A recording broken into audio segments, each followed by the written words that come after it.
Every day, Nanyuki never ceases to amaze me, and it goes as deep as the culinary arts. So today, we're grabbing our passports and going for a Caribbean experience at Jamrock Cafe, a Jamaican-owned restaurant at the heart of Nanyuki. So hello, beautiful people from whichever part of the world you're watching this from. I'm your host, Yamoshi, and this is Crossing the Equator.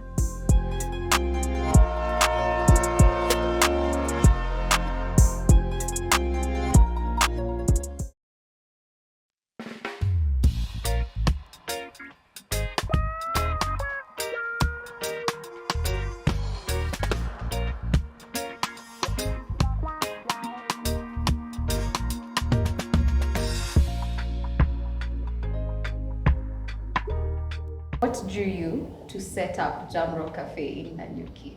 I don't know, because ever since I'm from Jamaica to Europe, I'm always in the food section there. I don't know why, because I grew up like that. And ever since I'm in Europe, I always cook nice food. People always say, "Oh, you should open a restaurant." So it kind of influenced me a little.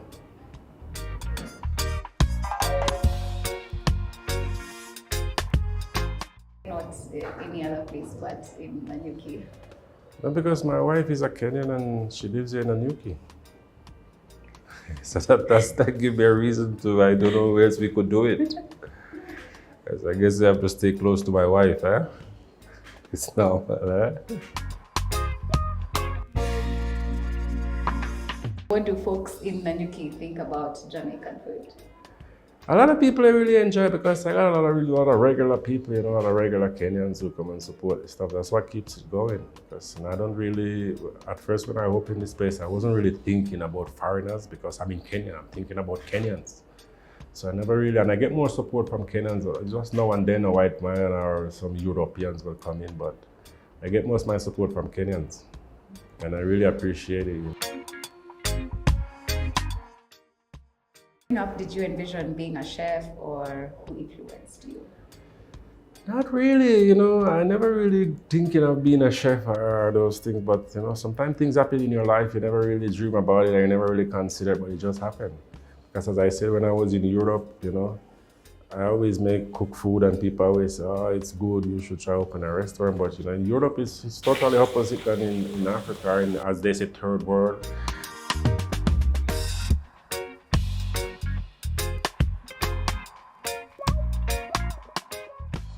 First, I was in Switzerland. I used to cook in a small bar on weekends. Then in Germany, I used to work on a lot of reggae show with other Jamaicans and street food festival. Because in Germany, they have this street food festival that they do like the end of the year.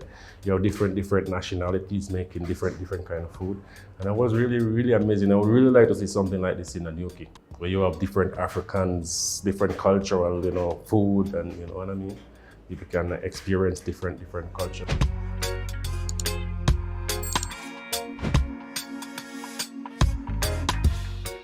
What does authentic Jamaican cuisine look like? Authentic Jamaican, the most authentic Jamaican food I have on my menu is jerk chicken, because that is really authentic stuff. You go to Jamaica, especially in tourist resort here, you can see a lot of jumps on the street side, especially in the evening hours. Men comes out to sell their jerk chicken. So that's really authentic. That's one of the most authentic food I have on my Jamaican food I have. Because here in Kenya, you don't really get Jamaican products. And to get it from Jamaica, it's really a distance away. And I don't really have any connection in England, because England is the closest point. You could get Jamaican stuff. But it's really difficult because I don't have any connection in England. So I just have to be creative with the Kenyan stuff. Even though there's a lot of similarity with Kenyan food and Jamaican food, because the same food you people eat, we eat the same food in Jamaica.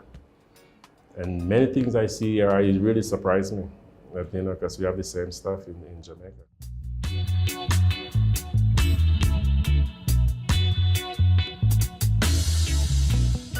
The perfect jerk chicken. What makes the perfect jerk chicken? The perfect jerk chicken has got to be seasoned properly, and marinated, and you store it away, packed away. You don't, because freshly seasoned chicken doesn't taste that well, but when it's stay for a while, and the season get into the chicken, it's really perfect. And it's just grilled chicken, but Jamaica, we just do it more, more, I don't even know how to say it, more fascinating, or you can say. Jerk chicken is very simple. It's very simple to make, but it's just that people don't, it's a Jamaican thing.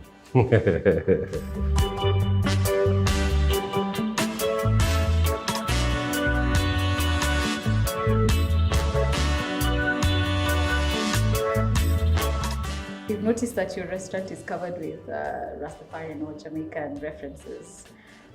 What inspired you and which quote speaks to you the most? No, first when I come into this little smaller place first, I think if it was just like the dead walls, it wouldn't be so attractive.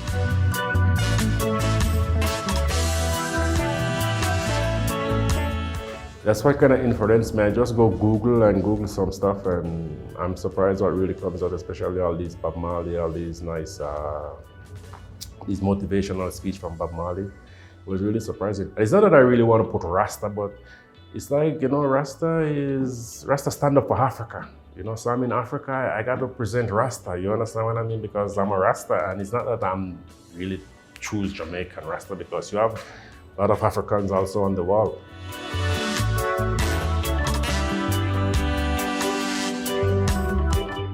Is there a specific quote that gives you life every morning from any of this? A specific quote. There's one quote I like about Bob Marley, and it says, "The greatest of a man is not how much wealth he possesses, is in his ability to go forward and motivate people." And I find that really inspiring. That it's not the wealth you have, but when you can go out and reach other people and try to motivate them to a certain standard, I think that is the greatest thing a man can achieve in his life.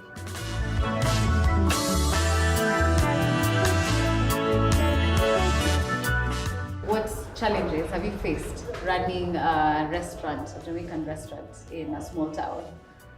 It's kind of difficult because, I think my location is at a lot and I'm locked up. It's like I'm in a box, because I think if people could view me more from outside, I think I would be getting more people in. But because I'm locked up and it's just a small one room, and it's really amazing to know that I got such high rating on Google Map and those places, Instagram and those places. I get a lot of good ratings.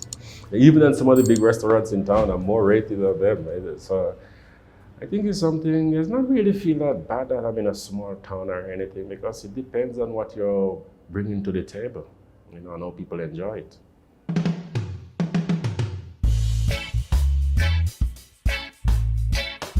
Into cuisines. So Rastafarians are mostly plant-based or vegan. So how do you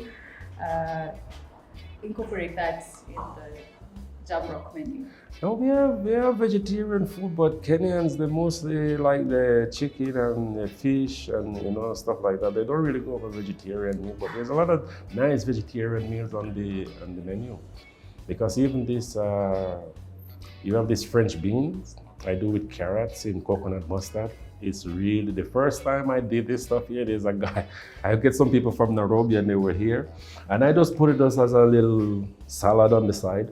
And the moment they tasted, they were like, "Hey, bring more, bring more." And then I just put small more, and they're like, "Oh, how much for all of it?" And they just buy all of it. Yeah, I even did it for a Kenyan lady. She's together with an American guy.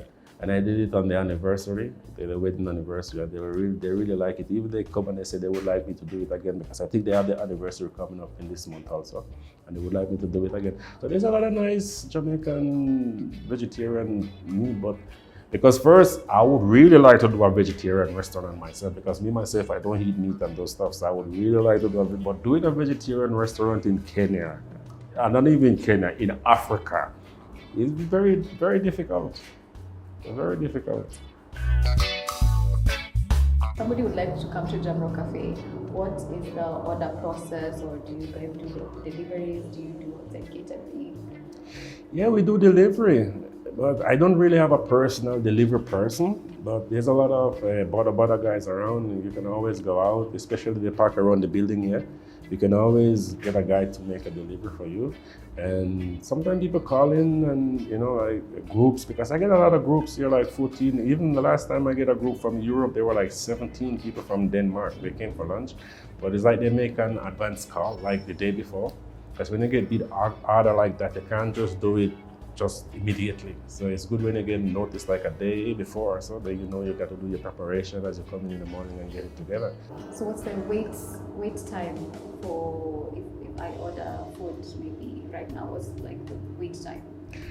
Wait time, in a restaurant, it all depends on how much order you have going, because you can call me place an order when I have like 4 orders going, so it will take a period of time. But normally a jerk chicken order, because jerk chicken is mostly always there. So a jerk chicken would take maybe 10 minutes to 12 minutes to prepare, but a fish or so, maybe I take 20, 25 minutes. That's the longest period I think is like a 20, 25 minutes. So do you have a signature dish aside from what you prepare? A signature dish? Well, I think my signature dish on my menu would be coconut mustard chicken. Yeah. So tell us how to find Jamrock. Where to find Jamrock? Yes. Oh, Jamrock is located at Bemwaki's Tower. This is the tallest building in Nanyuki, I think. A lot of people use Google Maps and so to find me, especially white people, because I get a lot of people from Europe. That's another thing that surprises me. Like, I never expect, it's like Kenya is like Jamaica when it comes to tourists. There's a lot of tourists moving around in Kenya. And that is all for this episode. Thank you so much for watching. See you on the next one, and karibu sana Laikipia.